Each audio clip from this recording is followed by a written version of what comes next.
बिस्मिल्लाहिर रहमानिर रहीम नहमदुहु व नुसल्ली अला रसूलिहिल करीम अम्मा बाद।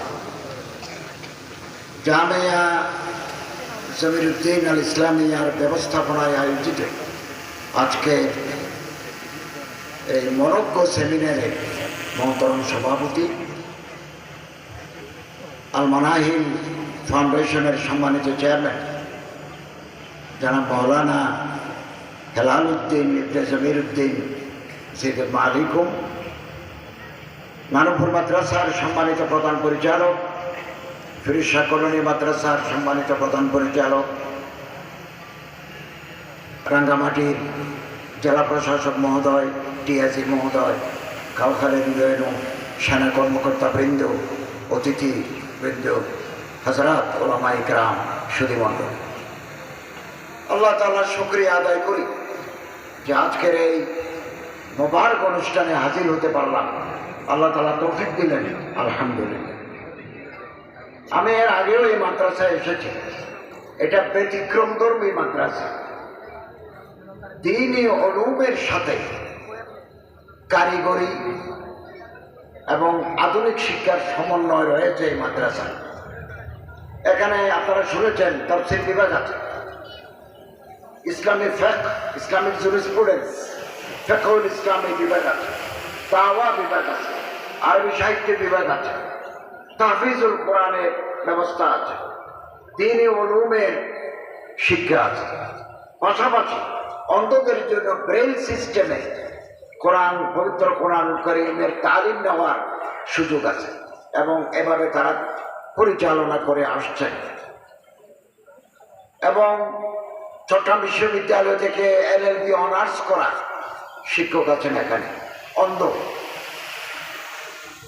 এটা ব্যতিক্রম। ঢাকাতে দু একটা প্রতিষ্ঠান আমি দেখেছি, আর এখানে রাঙ্গামাটির কাউখালীতে এই প্রতিষ্ঠান চালু রয়েছে। আমি জেনে অত্যন্ত আনন্দিত হয়েছি যে আগামী দিনে মওলানা হেলাল উদ্দিন সাহেব আরো পরিকল্পনা হাতে নিয়েছেন। সেটা হচ্ছে প্রতিবন্ধীদের জন্য দ্বীনি তালিম এবং কারিগরি তালিম। এটা শারীরিক প্রতিবন্ধী, মানসিক প্রতিবন্ধী, এদেরকে দ্বীনি তালিম দেওয়া, পাশাপাশি টেকনিক্যাল প্রশিক্ষণ দেওয়া। জেলা প্রশাসক মহোদয় আছেন, এই জায়গাকে আরো বড় করার জন্য তিনি সহযোগিতা করবেন। তিনি যদি প্রপোজাল পাঠান এসি ল্যান্ড, ইউএনও, জেলা প্রশাসকের মাধ্যমে ভূমি মন্ত্রণালয়ে আমাদের সহকর্মী যিনি ভূমি মন্ত্রণালয়ের উপদেষ্টা আছেন, আমরা ওখানে এটা অনুমোদন করাই দেব ইনশাআল্লাহ। এবং মাদ্রাসার পরিধি আরো বৃদ্ধি পাবে, দিন দিন বৃদ্ধি পাবে। ওনার যে স্বপ্ন, মওলানা হেলাল উদ্দিন সাহেব রওশন দিমাগ, রওশন খেয়ালের একজন আলেম, যিনি মাদ্রাসা নিয়ে, মসজিদ নিয়ে, এতিমখানা নিয়ে, হেফজখানা নিয়ে, আরবি সাহিত্য নিয়ে, ফিকহ ইসলামী নিয়ে ভাবেন। আবার সমাজের যারা সুবিধা বঞ্চিত, less privileged section of the society, এদেরকে নিয়েও তিনি ভাবেন কিভাবে একজন অন্ধকে, একজন পঙ্গুকে।